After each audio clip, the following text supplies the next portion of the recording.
Welcome back to another Coffee with Laura. And today is an important topic. I feel like I say that every week, and they kind of are, but you really do want to listen to this one because today we're going to talk about how we give food power. And it's largely based on how we think. If the pandemic showed us anything, we don't like being told what to do. No. We literally want to do the opposite. And I can tell you, when I was in high school, that's when Uggs first came out, and I lived in Chicago, but I loved my Birkenstocks clogs, and I thought Uggs were ugly. And because I was told I should have them, and people at high school kept telling me how stupid I looked, I literally didn't want to do it. I did the opposite of it, and I froze my feet off because I was being told to do it. We naturally have a rebellious nature to ourselves, so we don't like being told what to do. But here's the thing, even by ourselves. So when you're telling yourself, like, I have to go to the gym, or I need to eat the salad, or I should have cooked this week, or whatever, it doesn't even have to just be around food. Like, those are chore thoughts. Those aren't thoughts of choice. Thoughts of choice sound like I want to, I choose to. You never say, I have to go to that party unless it's a party you don't want to go to, right? There's the catch. So the language we use and how we think about food is what gives them its power. Cue deprivation. I get it because, portion control is a big piece of weight loss and being healthy. And there's definitely like an element that needs to be monitored. But you can do that without having to feel deprivation, because when you feel deprivation, you're creating the power dynamic. You're literally telling yourselves, I can't eat this, which makes your brain then want it more. So what do we all do? We get on the hamster wheel. Monday through midday Friday, we're great. We eat well, we try to be healthy, we go to the gym, we do all the healthy things. And then as soon as work is over on Friday, it's like you forgot what health was. And I say this having had experience and done this myself, so I'm a hamster with all of you. And then on the weekends, we go crazy. We drink, we eat, and we feel super puffy, super gross. And then Monday rolls around, we bully, we shame. That's it. I'm going to be back on the horse, super healthy all week. And then by the end of the week, all the foods that you've been avoiding, you want to eat, so on and so forth. And that's the problem. You could be perfect Monday through Friday, midday Friday. But if you're going to do what you're doing on the weekends, you're undoing so much of the good that you're doing already. So why? The definition of insanity is doing the same thing over and over again and expecting different results. We're doing the same thing over and over again, and we're angry, we're frustrated, we feel shame for the fact that we can't get it right. We blame willpower, but it's not about willpower. It's that we're thinking about it incorrectly. We weren't really taught or modeled what eating balanced or being balanced in general really looks like. So our mind naturally puts like a stop at the end of the weekend, or I'm sorry, at the end of the week. So when we go into the weekend, we're like, oh, okay, it's a break from adult responsibility. And apparently, one of those things that falls under adult responsibility is being healthy. Again, guilty. But do you want a different experience? Here's what I learned, and I'll just speak from my own experience because why not? I used to do that same exact thing. And in the beginning, I would lose some water weight like anyone, but it would never be sustainable.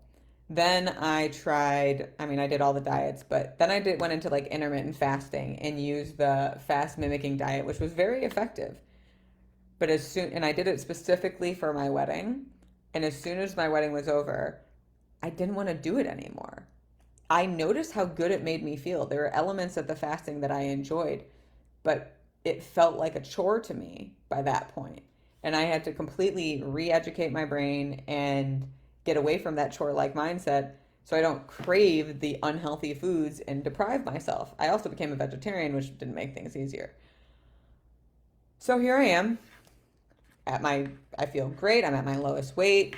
COVID hits, stress, start a business, all that stuff. And what do? I turn to food. Same thing I've always done. Fortunately for me, I was also in the process of becoming a health coach, so got to use that to my advantage.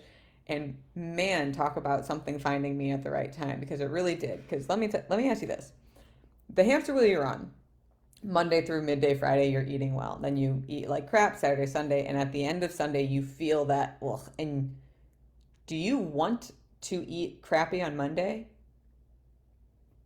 Most people say no. They feel so like overwhelmed, gross from Sunday that when Monday rolls around, they actually want to eat well because they feel so gross about the food that they ate on the weekend.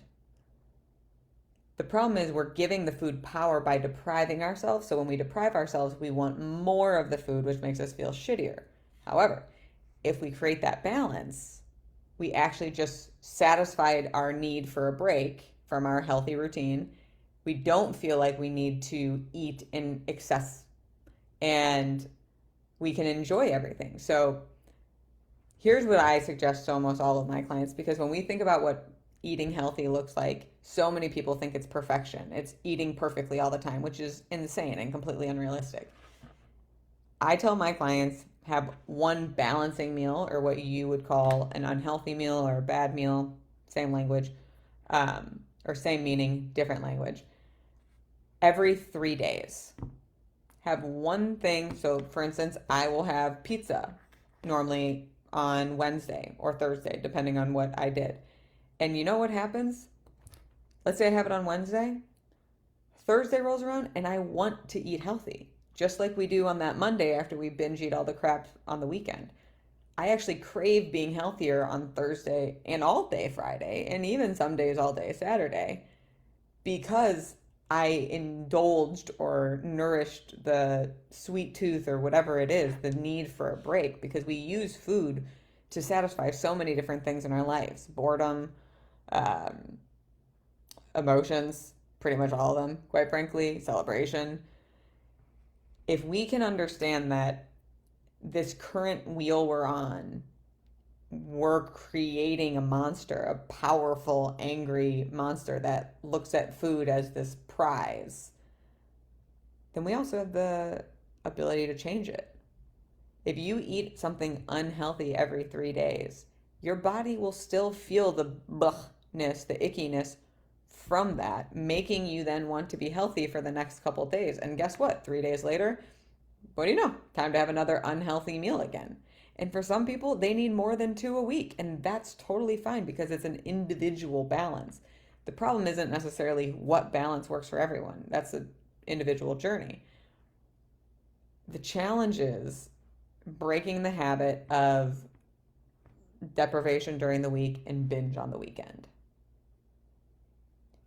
And if you take it even one step further, sorry about my coworkers. You take it even one step further, let's talk about sweets. I love these chocolate macadamia nut turtles from Costco. I love them so much that when I had a tin of them, I would pretty much go through one of them within 2 weeks. And they have macadamia nuts in them, so, pretty high in calories. And I stopped getting them because I didn't want to eat that. And what was that called? Deprivation. So, knowing what I know, I went to Costco and I got 2 of them. And I made myself have one of them every single night, even if I didn't want it. I changed the narrative. Instead of you can't have them, it was you have to. There were nights I didn't want any, and I still made myself eat them.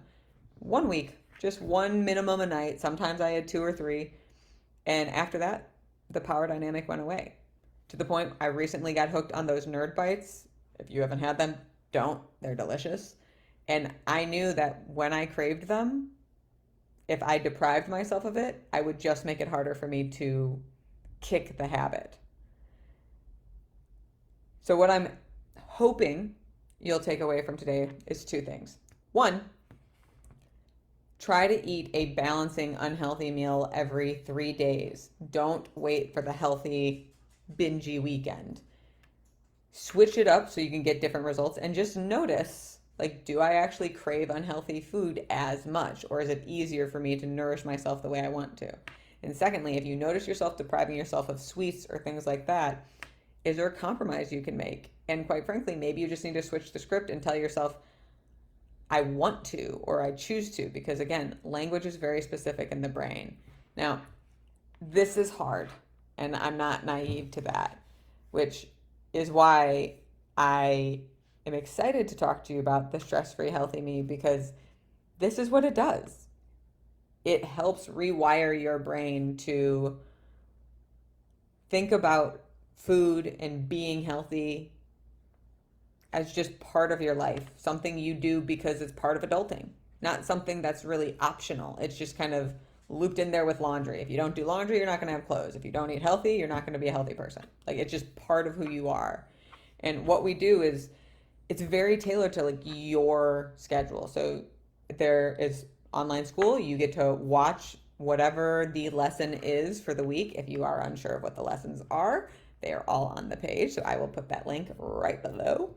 But you get to watch that, and then based on the content that you learn, there are specific action steps, specific homework things for you to do for the next week or month. And that's the beautiful thing. If you watch one of the lessons and you're like, I don't know, this one's been really hard for me to digest. Okay, you don't have to watch another lesson at any specific time. You get to do it at your pace and change at your pace. And you have a bunch of handouts ready for you to fill in and plug and play, so you know exactly what type of landmines you're trying to navigate. Plus, I include 6 private calls with moi to help you navigate what those landmines are and some of the obstacles that are inevitable to come up within the journey. On top of that, you get a team of support and you get unlimited email support.